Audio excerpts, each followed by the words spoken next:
What's up, guys? Back here with another collection update for you guys. I have been putting this one off for way too long. This stack has just been coagulating over in the corner, basically, just pulling in from all sides, just tons of stuff. At the point I'm at, I'm going to have to split this one up into two parts, and this first part that we got is going to be thrash, speed metal, power metal, and traditional metal, all put into one thing. Basically everything that isn't extreme metal. There's a punk band and all that kind of crap. So I got a chair in my closet here.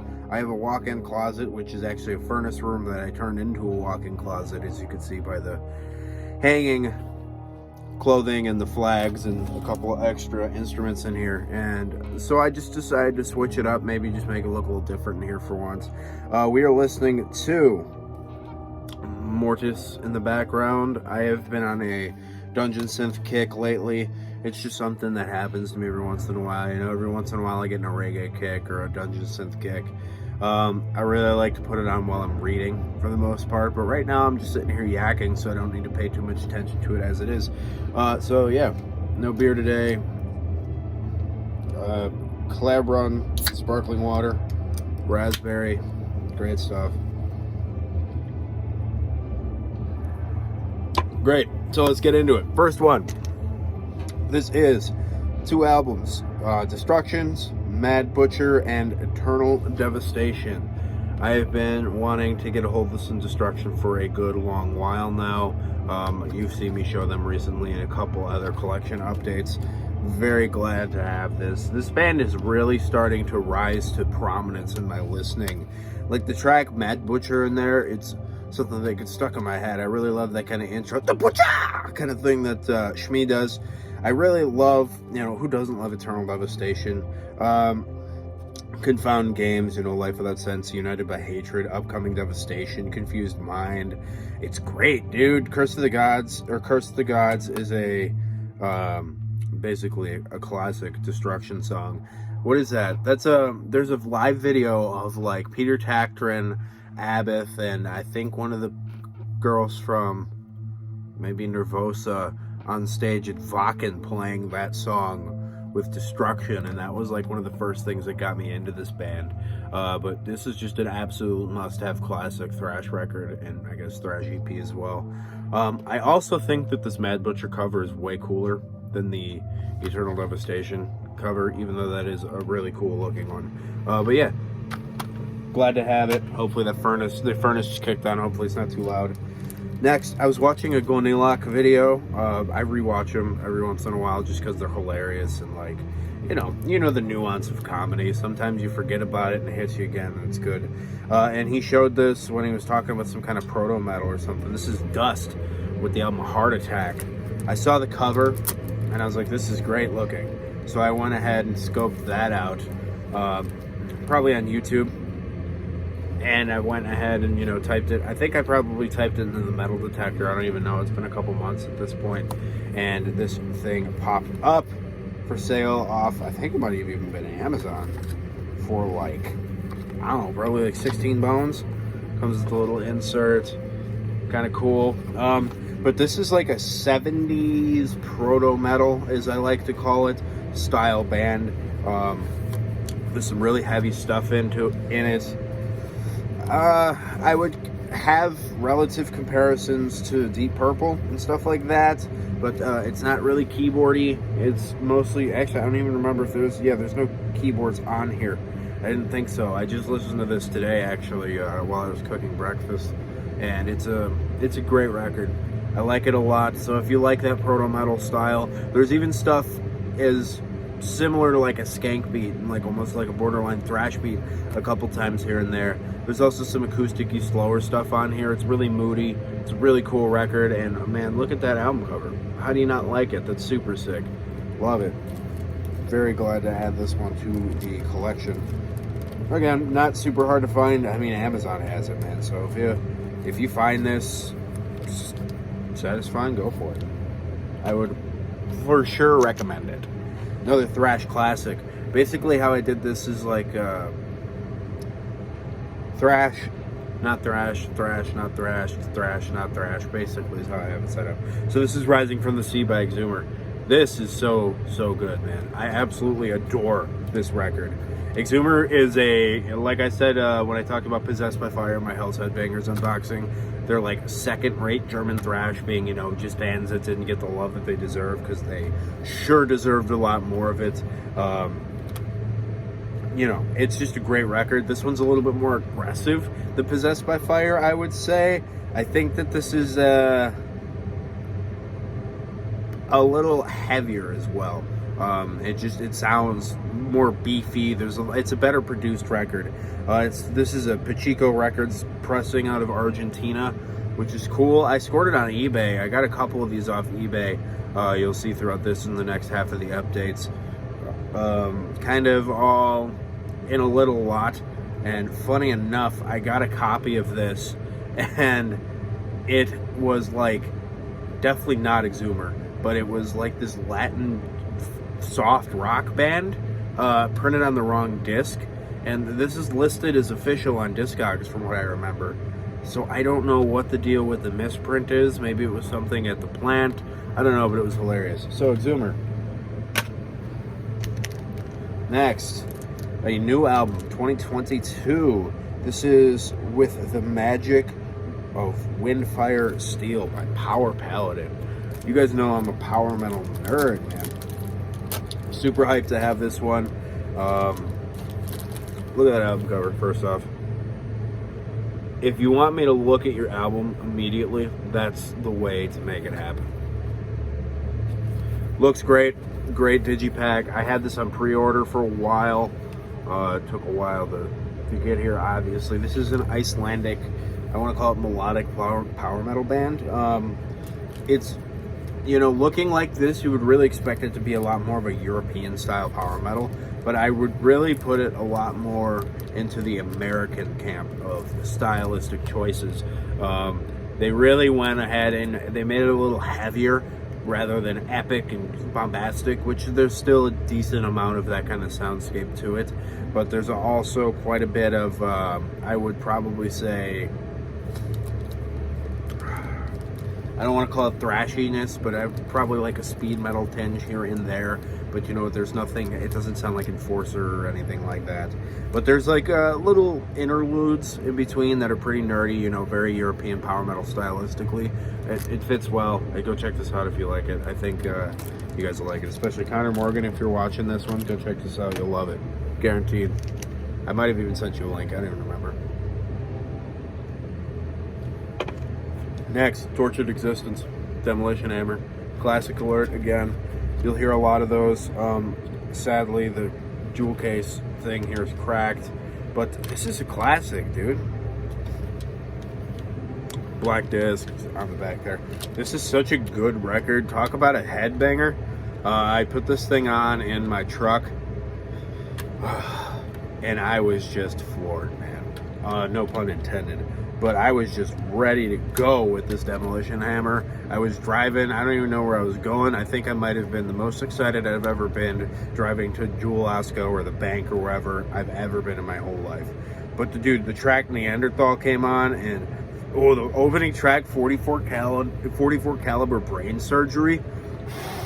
Smoker right in your face, dude. This is such a good record if you guys haven't seen this. Hydrophobia's top shelf, Mercenary Aggression, Infectious Hospital Waste.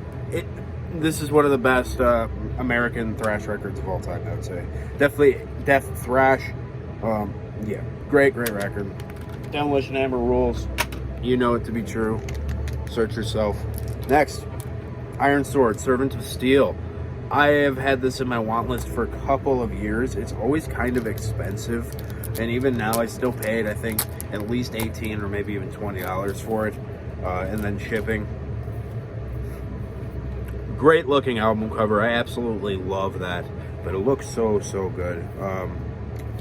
Band photo by the shirt choice. I don't know if you can see here, literally all three of these guys are wearing Manila Road t-shirts, and which would make very good sense because it's Manila Road worship, straight up.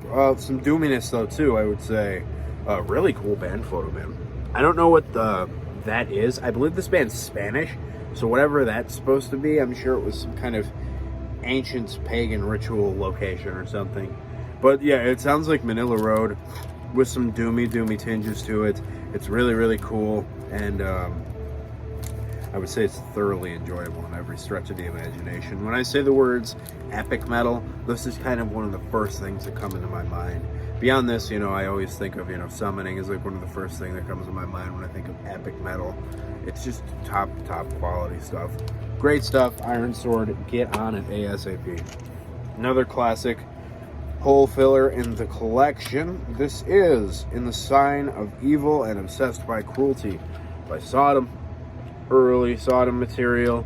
I absolutely love that design. I thought about getting this as a Sodom hoodie.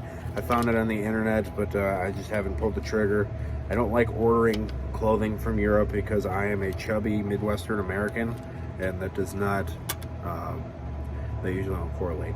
European sizes and, you know, beer guts.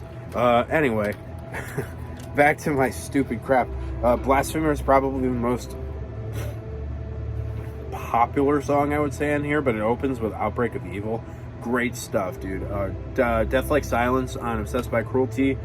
Great. Obsessed by Cruelty itself. Fall of Majesty Town. Pretenders to the Throne. Witchhammer. Oh, dude, it's so good. After the Deluge. It's just a classic. You guys have all heard this. I mean, come on now. Next. Another classic, Savage Amusement by Scorpions. I threw this on real quick. I got this for a couple bones from the local shop in the used section. One of my local shops doesn't carry brand new CDs, which is wild to me. He's mostly like, he sells LPs, used LPs for the most part, some new stuff if he buys it used off of somebody. Some new stuff, but all used discs all throughout the place, and man, is it poorly organized. Don't even get me started on that rant, dude. I hate when people don't micro-organize their stuff. But this is just a stellar record. I mean, it's a boatload of fun. It's the Scorpions. Next. I already own this. I just bought this because it has a couple tracks that aren't on my remaster that I have. This is just Morbid Tales by Celtic Frost. You guys all know this, but yeah, some of the ending tracks in here aren't on my reissue, which is very odd. So what the deal is with that, I don't know, dude, but I'm very happy to have this. If anybody has a copy of Cold Lake on CD that they don't want, please hit me up on Instagram. Again, I'll put my link in the description. I want it, dude. I've been looking for that for a while. It's actually the thing that got me into Celtic Frost.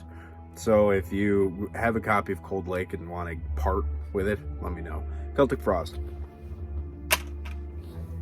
Next, I wanted to call this a hole filler, but I definitely can't because this album rips, dude. Born Again by Black Sabbath. Picked this up used again at a record store. This is an English press from '96. This is heavy, dude.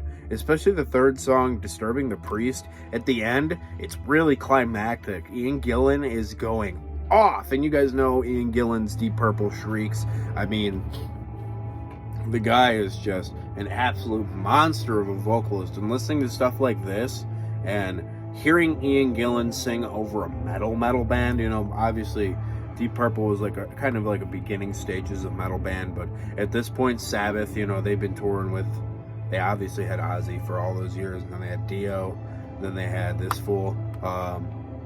What an addition, dude. I completely get where the Sabotage style came from, listening to Ian Gillan sing over a metal band. It's definitely got to be a huge influence. Great stuff. Next. Nice. Mean Machine by Tyrant. Chromium Dioxide was talking about this in one of his videos. I don't remember which one it is. What an awful band photo. They look like some of the villains in Mad Max, or what is that stupid cheeseball movie from like '86 where Gene Simmons is like a super villain running like, I don't know, it's like a bunch of cannibals or like a bunch of vampires or some crap.